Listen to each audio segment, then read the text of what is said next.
All right. Dante, you already recording? All right, so we're going to go ahead and start this off. And yes, we have green tech, sustainability as infrastructure. Today, I want to make sure that I have this right. I have Sean Cutter and I have Tony. Tony, please tell me how to pronounce your last name. Salvaggio. All right? Oh, cool, cool. Thank you. So, I want to start off with two numbers that scream out. Florida added 400,000 new residents last year. The data center energy demand in Southeast is up over 1,000% in under a decade.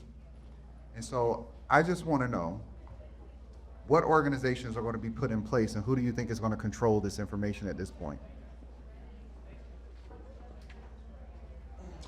Whoever controls the power.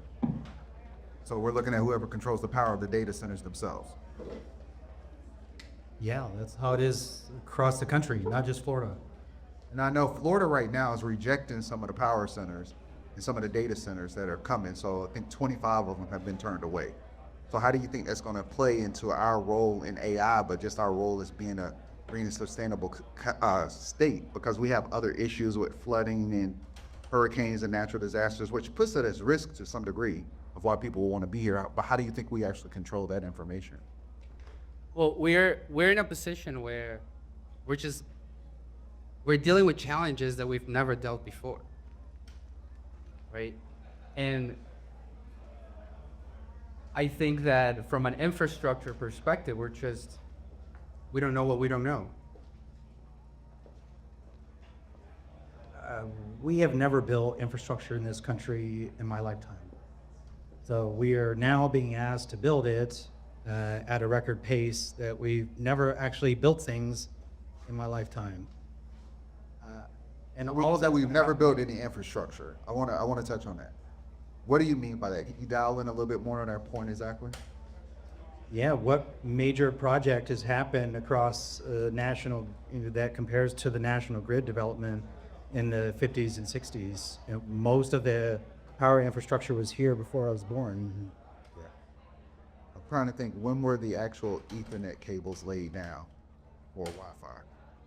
Ethernet is relatively small. I wouldn't consider that real infrastructure. Communication networks existed for the last 75 years.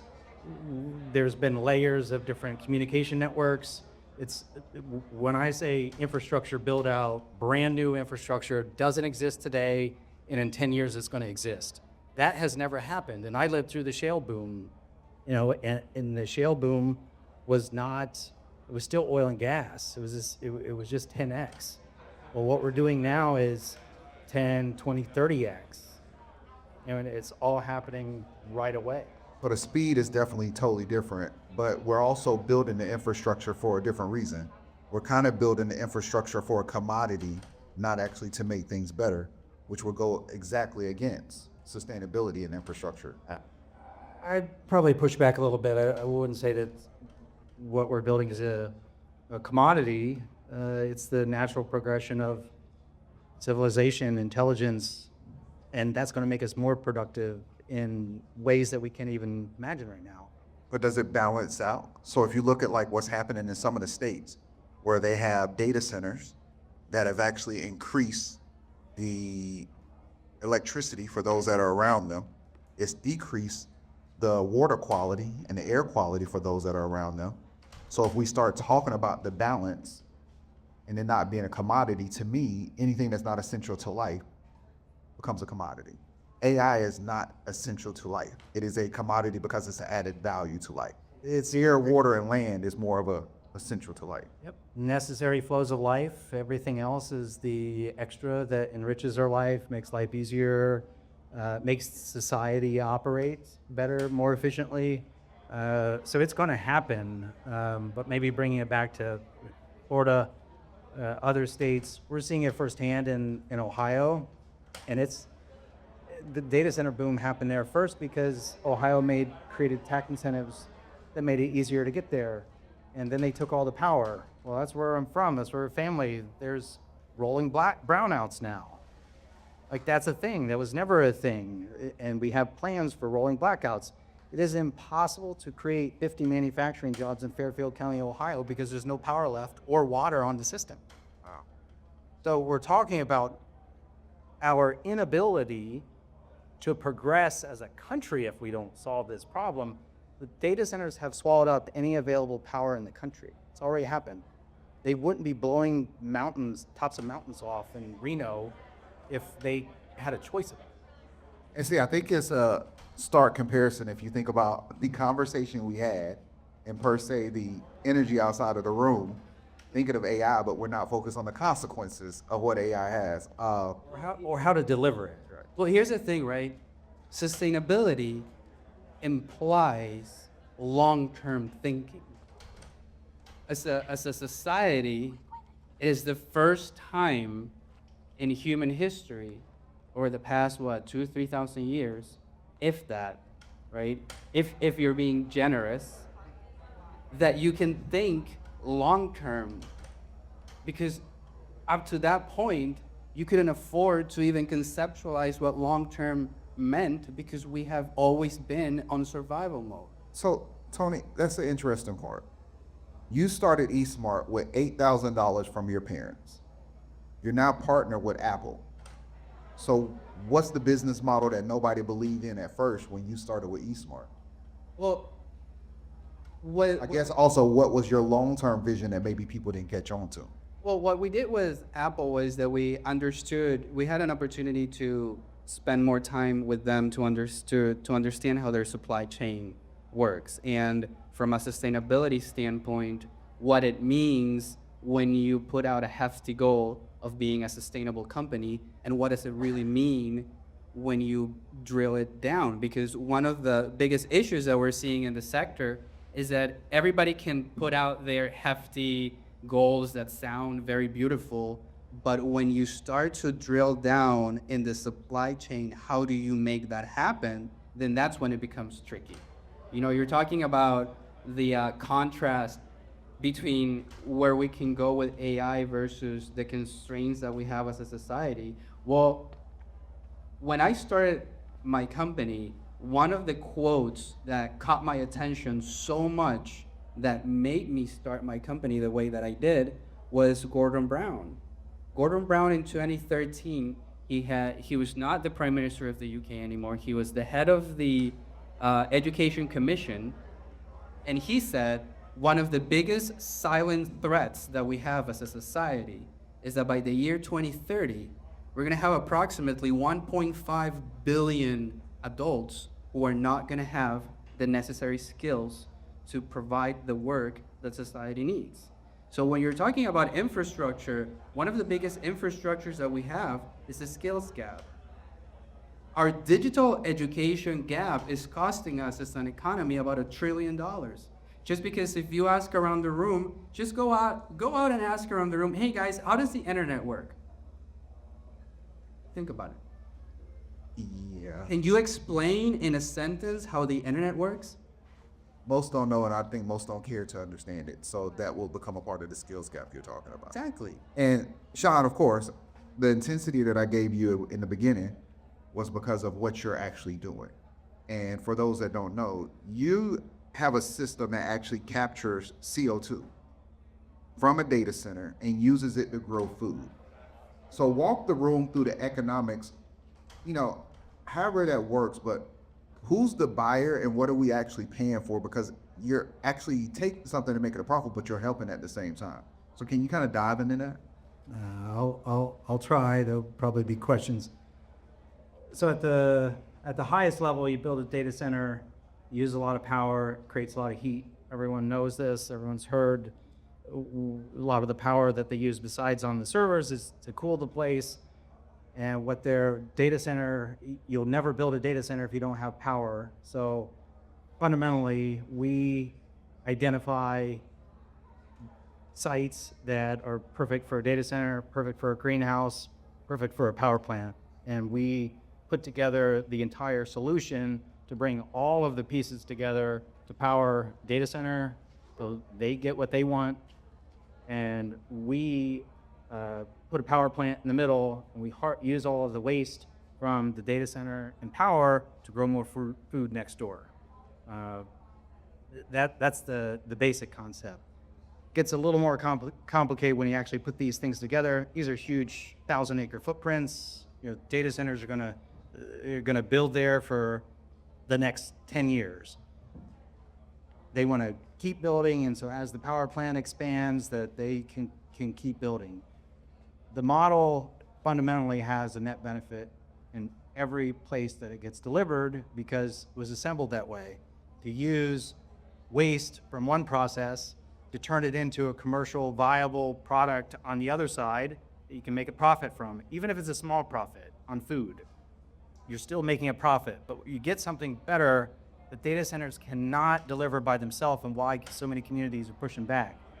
It's fine, you come in here, you create a few jobs, you take all our power, you take all our water, and then what do we get? A lot of times data centers are asking for tax incentives and tax breaks, and Right. don't even get me started on that. Like, they're doing fine. Fundamentally, what the communities are asking for is like, what's in it for us? And Right. It's got to be more than just my property value is going to go up. It's got to be, what are people looking for? They're looking for jobs. They're looking for opportunity. And we can use the waste from the data centers to create permanent infrastructure that benefits that community. Is there any possible way for what you're building, and this is a little bit off topic, but kind of processing what you're saying, could something like this have revitalized or saved the citrus industry that we're losing right now? Or is I that don't know if too it- big? I don't know if it would have saved that, but what we are targeting on, this saves coal. In any place where you have coal, you also have plenty of natural gas. I'm oversimplifying, but anywhere around the world, you have coal, you're going to have natural gas. These are energy basins. This is the first time that we have an opportunity to build something that's going to we're never going to turn these facilities off. Talk about sustainability, you never turn it off. We have to make sure that like as much of that energy is used on site or nearby, because if not, it's wasted. And you're never going to turn this data center off. It's going to be sucking power until we're gone, all of us.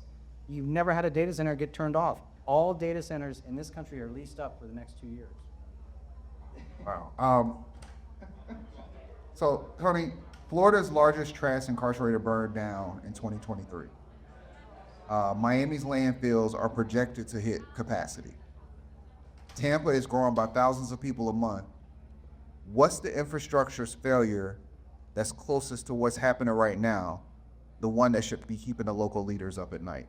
What are they not paying attention to? Well, again, nobody thinks about these things, right? Who thinks about where your electronics end up going? Like, all of you probably have an old phone or a tablet or a piece of junk device that you don't know where it goes. And eventually you're gonna put it on if we're lucky, you'll put it on a single stream recycling bin thinking that you're doing the right thing and you're actually not. So there has no, I'm a huge proponent of education. It all comes down to education. And it's a fine line between when do you want the people to make the right decision by themselves, or when do you want policy to help with the behavior change? And obviously we like free enterprises systems. We like the free market. We don't like the government tell us what to do. But on the other hand, too much freedom also creates what you're describing, and it's the fact that with tipping fees that are virtually zero, no incentive to recycle, no education about recycling anywhere, how do you really expect people to do something different? I mean, if you have the opportunity of growth and capitalism without consequences, like you said, why follow the rules or why worry about the consequences? And it becomes a short-sighted conversation because they're just thinking about profit margin. Right, and then when opportunities come about, and one of the things that I was going to ask you, Sean, actually is, why do you think that business models that are win-win-win sound so good to be true that it takes time for the market to adapt to this new way of connecting the dots? You just said it, time is the headwind. Time is what gets it, why all these projects end up single purpose. What I mean by single purpose projects, and that is really the enemy here. We build a power plant to do the power generation, and it's only doing the power generation. We build a data center off here, and it's going to get its funding to do a data center. But it doesn't, when you really get into it and you start talking about, hey, we're doing this thing, we want to capture this CO2, we want to do this, eventually you get to the people that are putting the money in and they say, oh, geez, they get T-Rex arms, and they're like, let's wait until phase 3. Let's wait until later. And it never happens, and at that point, it's too late, yeah. You have to do the work up front. And what I realized several years ago was people do the right thing if it's easy, they make a profit on it. So design the projects so that you can make a profit on the waste streams. And if you just put all of those together, so we put together a great model that it's adaptable, it can fit in multiple parts of the country, it can blend in renewables, it can be highly adaptable because we need to repeat that many times over. Does and I'm not sure, does the city of Tampa has a sustainability council or a sustainability board? Does anybody know? We have a director. Director? Who supports that director? I'm not sure the answer to that. I don't know. Do you work with the city? I do not. Okay. I'm just active within the community. I mean, I'm asking because I'm curious, because the whole thing is, In terms of solid waste, from the city and county efforts, recycling efforts fall under the purview of the folks that are dealing with solid waste. And historically, well, that's just the purview of waste management, right? Is it- well, yeah, and solid waste departments. In the case of City of Tampa, they have a department that is very active in terms of outreach and community outreach, but ultimately everything is handled through Hillsborough County Solid Waste. The thing is that, one of the issues that I think, and it's back to your point, is that the American society is designed to optimize output. We have created an amazing machine that is designed on purpose to just produce more. Growth for us is like a religion. We are betting on growth, so the growth solves the problem that the growth is leaving behind. That's a broken mindset to begin with. Now, before I move to this next part, because it definitely says, so we're going to have to talk about who pays for it and who's making these decisions. Sean, with your platform, you said coal and natural gas, so I'm thinking Midwest, I'm not thinking here. Is the concept of what you're building, or the concept with your business, does Energy Acres ever open in Florida? Is there a site, or is there an optimal location where you could see your project working in Florida? Yeah, our project will work anywhere a large energy consumer, particularly of hydrocarbons, exists on the planet. So this is highly adaptable to make any power plant, any major manufacturer that has to build their own power plant next door. It applies to all of them. Every one of those should have already been made circular. Take the waste streams. Really large operations do this because they have to. Petrochemical factories, plants like that. But smaller projects, they don't have to do it. We need all of them to do it. If we do that, we use energy twice. We do that, we could eat ourselves. So your comment earlier, what I would be thinking about if I'm a leader of a community, of most communities, Tampa may be somewhat insulated just because it's a larger city, but you get outside of town, how about food? Access to food. Food deserts are definitely a thing, yes. And it's harder and harder when your food is traveling 2,000, 3,000 miles to get here. 25% of our cost of food is transportation. Like, something is just. I think on that note, and I think you bring up a topic very interesting. If you all haven't visited Feeding Tampa Bay and seen what Thomas Mance is doing there, I highly encourage you to do it, because it's such an amazing anchoring of the model. Like we already know that it doesn't make sense that in a country like America, there's people who are experiencing food insecurity. That makes absolutely no sense whatsoever. In fact, I was culture shocked because when I came from Venezuela, I'm like, what? This is like a problem that I experienced in Venezuela. It's not here. But when you start to look at the complexities of the supply chain model, you start to understand not only why do we have that issue, but then you also understand that the issue is way deeper than that. And what they're doing there, they're saying, okay, if there's food insecurity, why really is the cause of the food insecurity? So when you have a business model that centers around let's solve food insecurity and let's do whatever it is that we have to do to figure out how to solve it, then you're flipping the value proposition in its head because most people don't think like that. When Okay, so let's continue with that. So on the surface, sustainability infrastructure, no matter what, is going to require somebody to fund it. None of this stuff gets done without money. And if it's not funded, then it has to become mandated, right? So this question would be for both of y'all to give feedback on. What's the policy decision, local, state, or federal, that will unlock the most private investment in green infrastructure in Florida right now? Because I don't see this happen with the current administration and just the way they're thinking. Otherwise, we want to build Alligator Alley, the Alcatraz, because sustainability-wise, and I'm not even speaking on a political level, just from the placement of where that was put, there was no infrastructure there to make it work.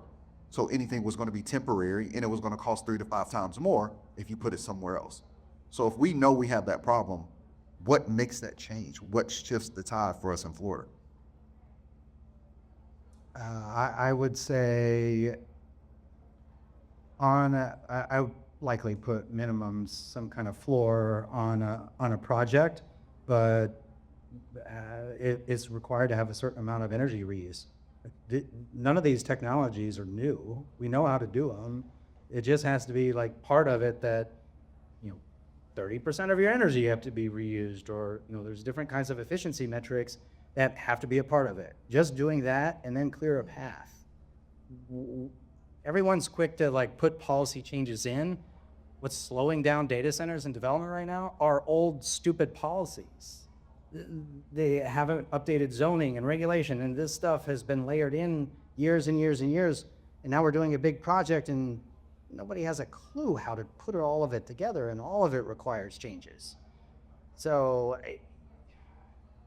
put something in, but be prepared at the same time to be taking stuff out so that you can incentivize the behavior that you want. But just putting up a whole bunch of rules, that group is going to find another place to build. I definitely think there could be a policy in place, or there should be continuous overviews between data. This is where I would agree that AI could help. I don't see why there's not more AI used for the structure of zoning to figure out what's actually making economic impact, what to pull and what to place. Which Stay tuned. yeah, and I think the market will sort of start lifting the problems that have a more immediate solution with the technologies that we're bringing. I think it's a great opportunity for businesses to start connecting the dots differently, right? And coming up with value propositions that are win-win-win, because maybe we're a little bit ahead of the curve. When we started Isma Recycling in 2014, we were talking about the exact same things that we're talking right now. So we were definitely ahead of the curve back then. And we've kept the exact same narrative. And I think that eventually the win-win-wins are going to become the norm, because it's going to really be your only competitive advantage. Yeah, and I would agree with you, because we're ahead of the curve, but to not be funny, we're also behind the wave. Right. Because I feel there's a gap where these things should have happened, and maybe, definitely not aging myself, but I would think this would be from late 90s to about 2010. There seemed to be a point where we kind of just shut off, and we were just building stuff as fast as we can, and there were no thoughts or consequences. But now I look at even just your sustainability side, and more so even just your infrastructure. I don't understand or see how the city of Tampa will sustain the density problem that they might have once we build the new stadium, once you start building gas works. There's a lot of density, and I'm just thinking, where does the water go? You know, how are they channeling this stuff out? How do we not have flooding in some of these areas? What's the retention? How does parking work? How is traffic flow? So there's the green tech, but I'm just seeing infrastructure in general, like you said, nothing has really been improved, but we seem to be making the exact same mistakes. And all I can see for some of the building infrastructure is this is going to end up being just like Brickell, Midtown, and Wynwood over in Miami, where it becomes so congested, people run away from it versus utilizing it.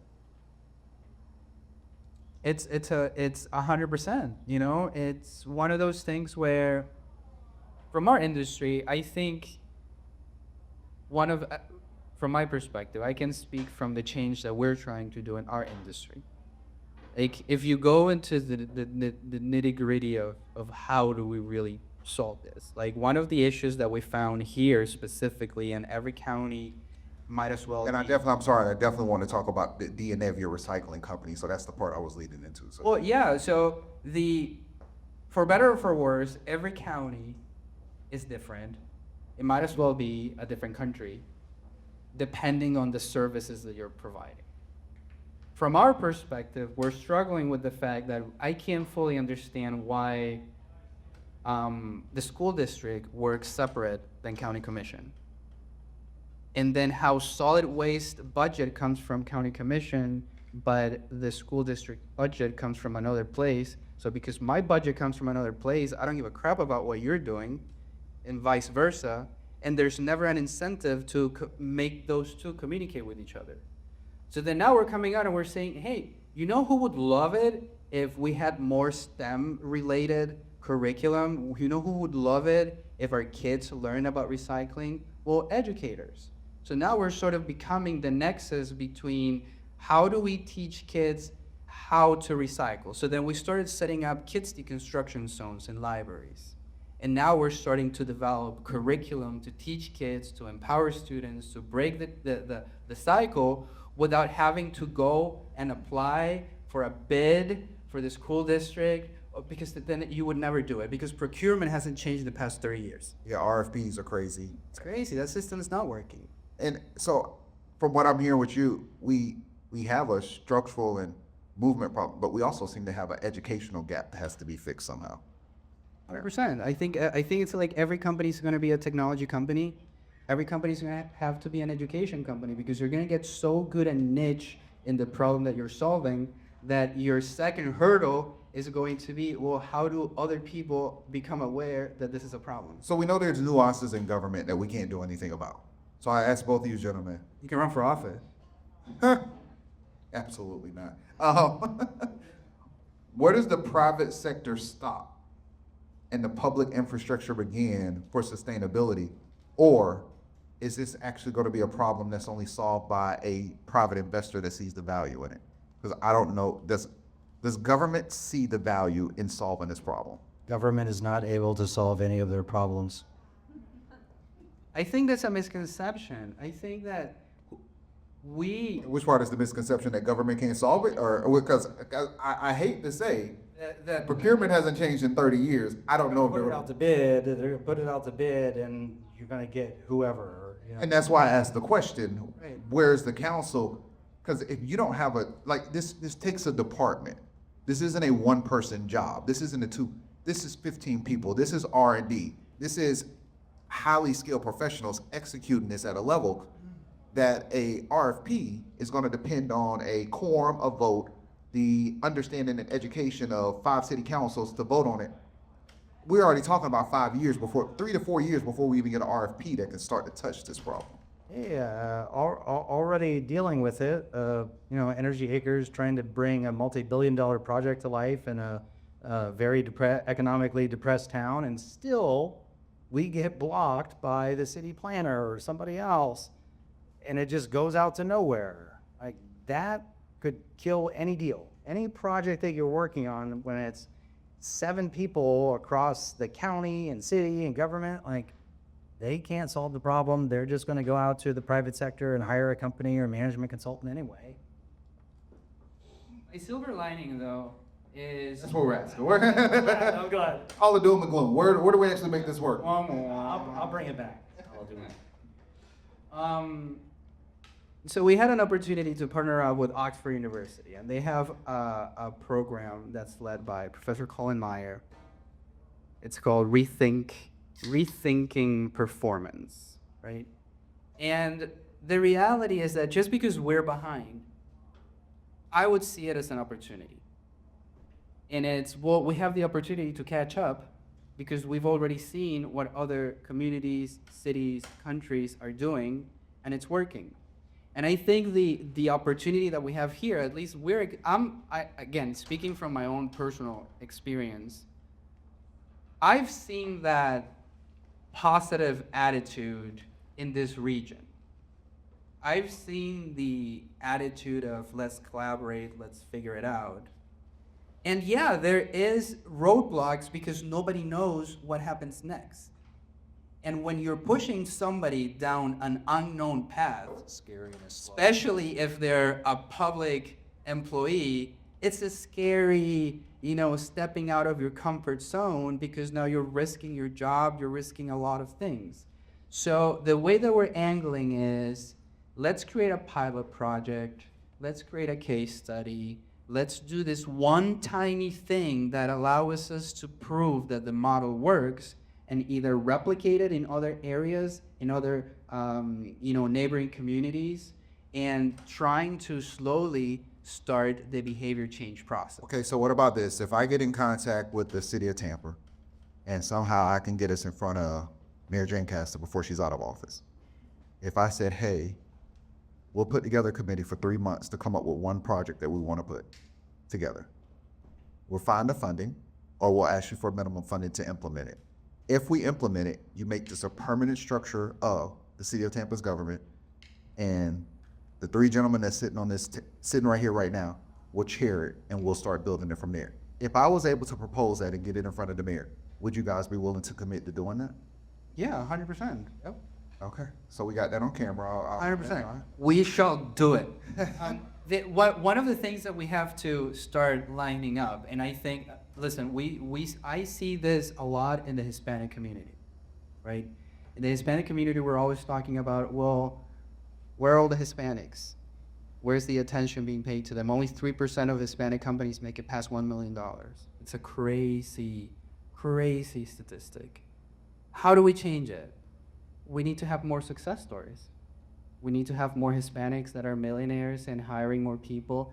In sustainability and infrastructure, in the case of sustainability and infrastructure, we need to have more committees. We need to figure out how to leverage the people that are thinking like that and unifying them, so then it becomes a voice. It becomes a separate group. Then all of a sudden, not only do they have to be heard because they're pulling together, but they're running companies that are creating economic impact, and then you have to start listening to them. So thinking different and talking about the aspect of how we interpret data.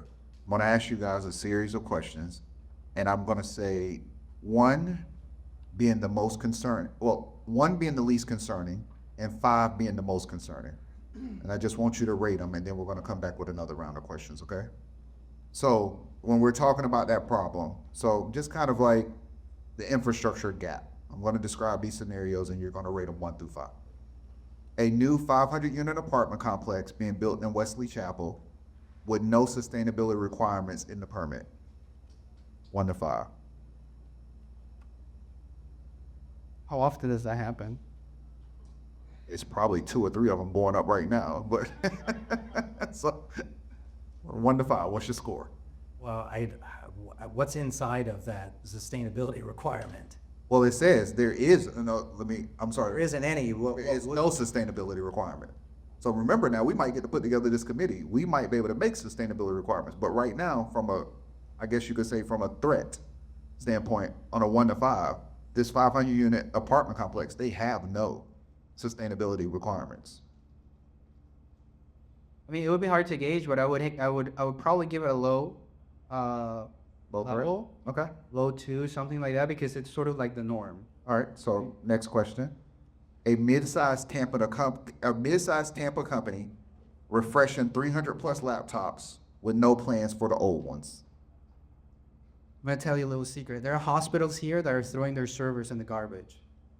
like in your dumpster, literally in your Republic and Waste Management dumpsters. And we've approached them. We like, are you crazy? They don't care. They absolutely do not care. I don't know if I want to keep asking these questions. It's getting worse. A new data center coming to Hillsborough County that needs 40 megawatts of power of the grid that can't rely from a grid that can't reliably provide it. The data center won't get built. If it was unreliable, they would not build that data. So basically, if it becomes reliable, that means somebody else is going to suffer, which comes with your brownouts and your rolling blackouts that we're talking about. There is no data center that will get built if it's not guaranteed the power. Now, I have been questioning. Lately, I've noticed in New Tampa, where I'm at, now almost every 2 to 3 weeks, I have a surge and a flicker in our whole neighborhood where the power just goes out. So I'm wondering where that's coming from right now. You know, I come from this country. Where that was Or dark. aren't you? Every day. Like, you mad because you can't talk to Alexa right now. Okay. A hotel chain with 8 Tampa Bay properties that has publicly committed to zero waste by 2027 with no roadmap. It happens all the time. Got 3? I think you got to gauge all of these by how big of a thing is it, and is it a one-time event? Right. If it's going to be repeated over and over again, then that's the 5 alarm. It's at least better than having no sustainability plan if you're trying to look at it like that. Okay, so I'm going to keep that around that 2 range. So this is the twist then. A Tampa public school district with 15,000 students that has no technology recycling program, no recycling education, and no device access program. Do we finally get to a 5? Is that a threat? What makes it even trickier is that we have counties that at least at a bare minimum have a policy of 1 device per child, and there are districts who do not. This was a conversation that we are having right now with the superintendent, because through a partnership that we have with Hills for Education Foundation, we're gauging that there's roughly about 1,500 to 2,000 students in the school district who don't have neither computer nor internet. So now, this is the 10th largest school district of the nation, 250,000 students. Why? How do you justify that? Now, again, is the issue of the school district? Probably not. They're not aware of the problem. They do not know that the gap exists. Should they know that the gap exists? Maybe. Is it an opportunity for us to shine a light at the gap, to offer a solution, and to pitch for an opportunity to solve it? For sure. So that's what we're trying to do, right? Yeah. I mean, at least what we have to do is draw attention to it. 100%. And I think that's the aspect of, like you said, there's a storytelling problem if the story's not being told. And I'm going to say it, being slightly facetious, but being directly honest. The reason why we structured the panels this way is because you're going from the hype of AI, but you're also going right into the consequences of these data centers. But candidly, I would say the full room the room represents the attention of the matter, right? Everybody cares about AI. Everybody wants to know if they can make a prompt, if they can be the next whatever to make a couple of millions of dollars. But only a percentage of that stays to hear what's behind it. How is this infrastructure actually impacting us? And I find that to be the most concerning thing. That's why for me, the last one was the biggest things, because if we're not educating the youth, we just put ourselves into that repetitive cycle. So this happens again, and 30 years from now, it's a different situation, but there's another Michael on the stage that's having this conversation and saying, why didn't we fix this all over again?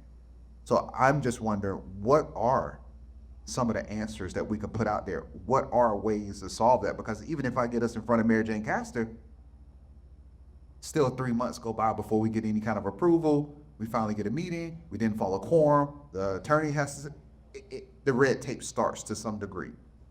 What are the yeses that we could fight for right now that will help this problem that we have?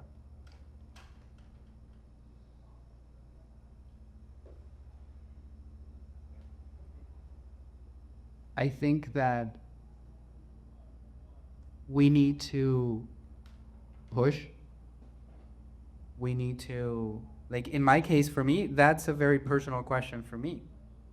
That's one of the reasons why I'm so passionate about what we're building, because we also have the responsibility. It's sort of like the way I see it is, and this is true for relationships, this is true for everything.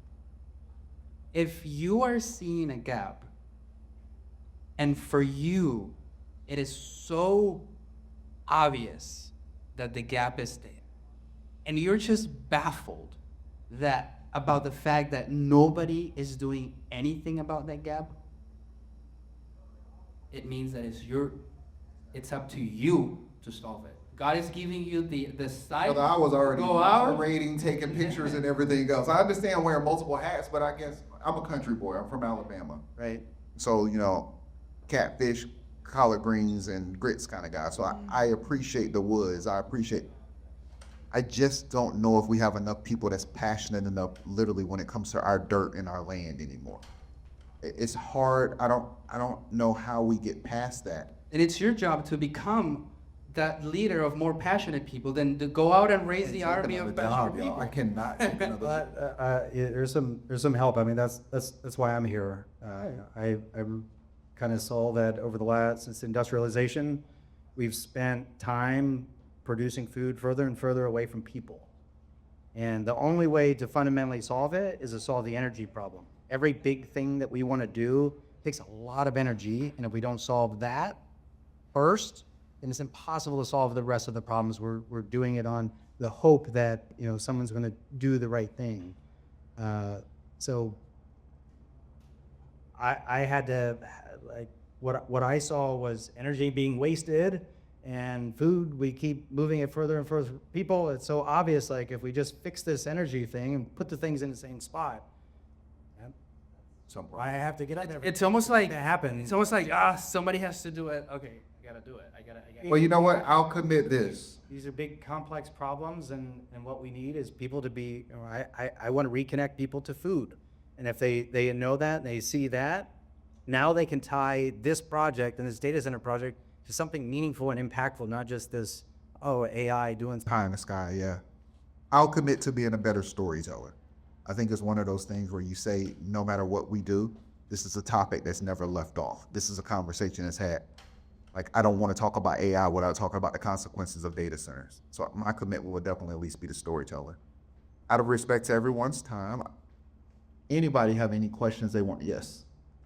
For the data centers, how do you select a site? What is like an ideal site, or maybe not ideal, but what are the basic requirements to be able to say that's a site that could work as a data center? Data center is one of a site that's completely risk-free. So, I apologize. yeah. Your kind of data center. Well, we're trying to build and identify sites that are going to be applicable to the most data centers. So we have the best sites, and therefore they'll want to build there. So that's both cloud, AI, kind of a mix. They need the types of requirements. They need a lot of power, hundreds of megawatts. They need water access for cooling. How much depends on the configuration and size. It needs to be, can't be right next to an airport. It can't be right next to something that's potentially going to burn down, or wouldn't be next to a paper mill or something like that. They want it in an area that is far away from stuff, but close enough to get all the city utilities. And it also needs to be next to workforce, ideally. It needs to be, so population centers are favorable, but they want those because they need people that are already educated, they're already trained, they're HVAC and plumbers and all the people that need to go along with it. And if they're not there, then back to earlier, we need to ensure that the infrastructure of the local community can support putting those trainings, so people will have jobs, and those jobs don't have to come from external and be brought in.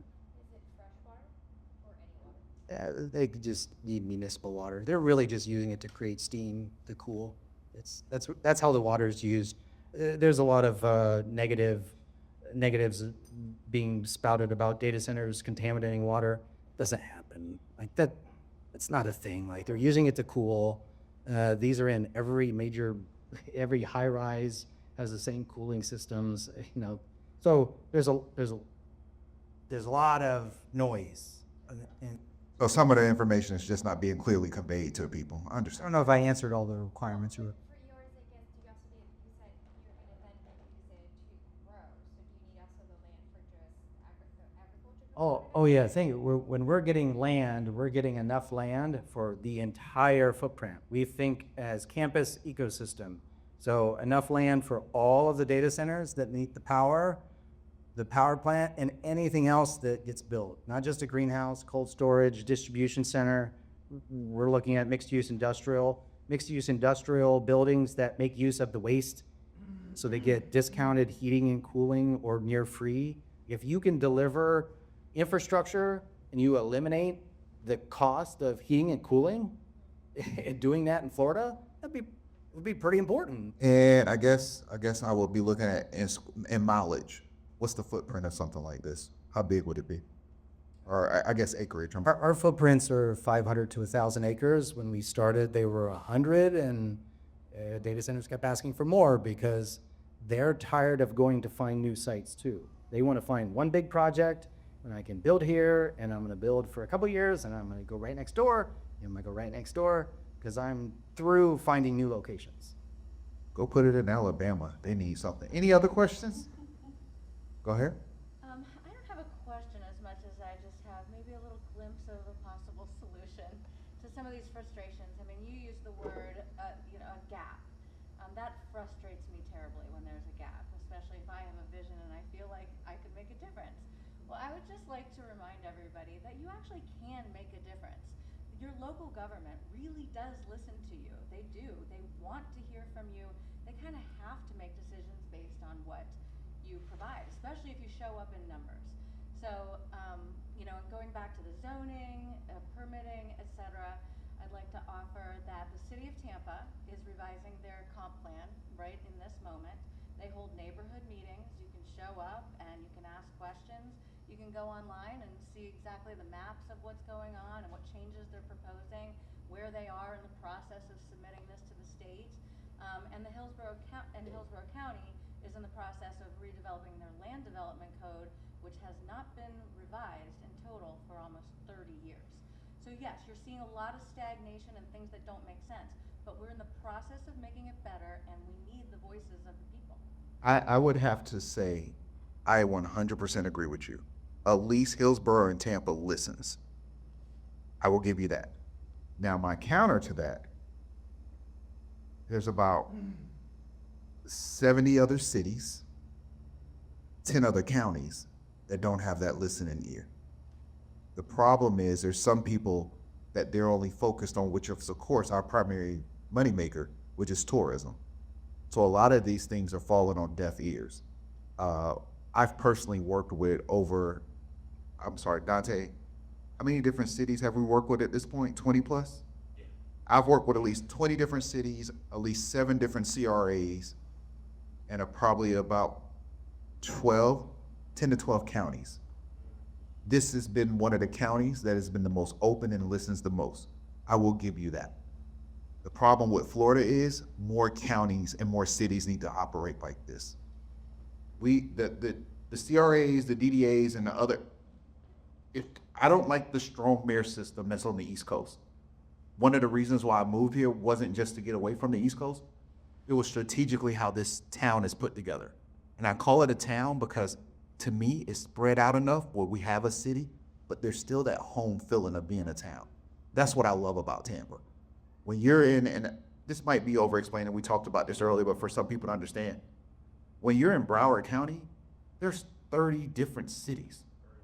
31. That means I'm speaking to 31 different mayors, 5 per council, so 150 council members, 31 different city managers, 62 lawyers. It's impossible to get them to move in unison. So this is the opportunity. But there's too many counties that just don't listen like that. Well, you got to control the controllables, right? You gotta only deal That's why I moved. I agree with, I was just saying, I agree with you. That's why I Yeah, moved. So we can just, we can work with what we've got here, and then we need to depend on other people doing the right thing in other places. Well, we're gonna get your information, because I'm gonna make these guys put together a committee, and you're gonna walk us through the door. We're gonna figure out a way to make this work. Is there any other, I'm gonna let you guys get. I would like to add, there's an opportunity to create an AI first operating system to help said cities rework all of their regulations and make changes, but also expose it in a way that allows people to participate and understand what the heck is there anyway. So if they put it in human speak, they'll actually understand it. You know what? This doesn't make sense anymore. Remove the jargon and make it actually. That's right. I've said that has been a problem with government. They talk over people and they don't talk to people. That's why I would assume, I feel that I'm kind of smart, but I use analogies on purpose because I want to be able to relate to people. And I feel that's what our government is missing. They don't relate. They talk the language they know, and people get frustrated. And when they're confused, it's like, you know what, forget it. I'm not, and that's where it comes. I'm not going to show up. I'm not going to vote. And then you have a whole nother problem. But that's a whole nother conversation. We could have a whole nother panel on that. Any other questions? Well, I want to thank you, gentlemen, for being here. Oh, I'm sorry. Last question, and go ahead. I just hear obviously a lot of pessimism or like being realistic about, our options and stuff like that. But as an individual, and I heard you say like, oh no, I'm not gonna go rally the troops or whatever. I will, even though I say I'm not, but I'm going to. But no, Yeah. I feel the same way, and I think a lot of individuals do too. But from both of you, and I heard a little bit more positivity on, some opportunities there, and then some other like more realistic, well, the government can't solve any problems. What are the, I guess like if everything were to go and, we grow here, we spread it to other cities, and then people are starting to gain traction.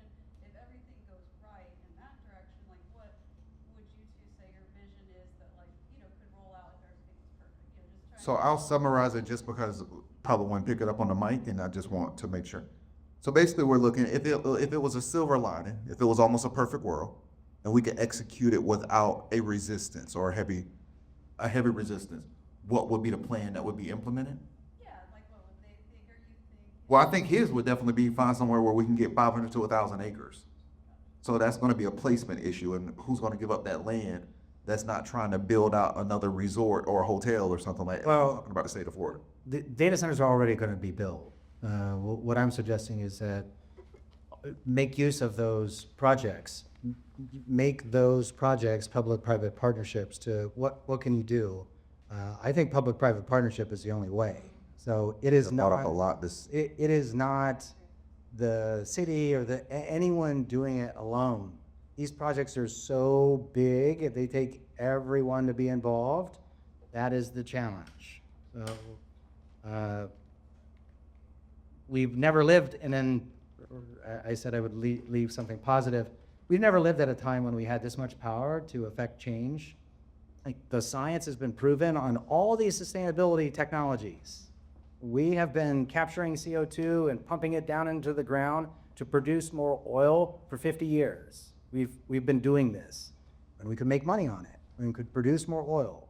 All we're saying is we have to start putting these things together in a more sustainable way. And with the power of AI, like everyone is responsible for this. Everyone can talk to ChatGPT and say, oh, review what the city of Tampa is doing right now and come up with 3 new ideas for sustainability that they're not implementing today. And based on what you know about me, how could I fix it? How could I fix it? That's What the could I prompt. do in- That's the prompt to sit down. I like that. So we're gonna let Steve stay there because we want him to stay positive. We're gonna, so Tony, what's your vision to answer that question? Listen, the role of the entrepreneurs is to solve problems. That is why we exist. And as society advances, problems get more complex, but also tools get better. Right now, we call it social entrepreneurship, thinking about a business model, thinking about the community, and thinking about the planet. In a few years, it's not going to be called social entrepreneurship anymore. It's just going to be regular entrepreneurship, because if you don't build businesses that are addressing how are you going to make money, how are you going to give back to the community, and is everything that you're doing aligned with the betterment of the planet that you live in? If those three are not aligned, you won't have a business anymore. Like, we are collectively elevating our consciousness as humans, as consumers, as individuals. And what we have to do is whatever you feel like you're called to do. In my case, I do feel like there's a layer of responsibility to go out and build that army, because I know that if I build it, then my company is going to be successful. So there's a vested interest in me finding the solution. If I figure out a way to teach kids about sustainability, to change the behavior patterns of our community, to start recycling more, to have Embark as a community collection partner for us. If you're at Embark and you want to recycle your electronics, we have a bin outside. Before we were here, nobody in Embark was talking about recycling their electronics. Now they are. So how do we do more of that to a point where we're extremely successful, and then we can keep growing, and then we're going to say exactly what we did at Tampa, now we're going to do in Orlando. Now we're going to do in Miami. Now we're going to do in Jacksonville. Now we're going to do in Atlanta. And then you should start spreading out. That's how it's going to work. So to answer you, I'm going to close with this. Every system in this city was built for a Tampa Bay that no longer exists. The question isn't whether we rebuild it, it's whether we rebuild it smart. The people in this room know how to. It is now my responsibility to tell that story to help them do so. So that's what we'll do. I want to thank everybody for your time. If you're joining us on the Yacht for Innovation on the Water, you have about an hour to get there. We will be leaving dockside at 6 o'clock on the dot. Gentlemen, thank you for your time. I know that was a hard panel to follow, but I am one more so for if you touch 3 or 4 people and we make impact, sometimes the audience is just for the noise. Most of the time the impact happens in the smaller rooms when it becomes more intimate and people listen in a different way. So for all of you that stayed, thank you. We appreciate you. Please enjoy your time and look forward to seeing you for the rest of the week. Michael. Yeah.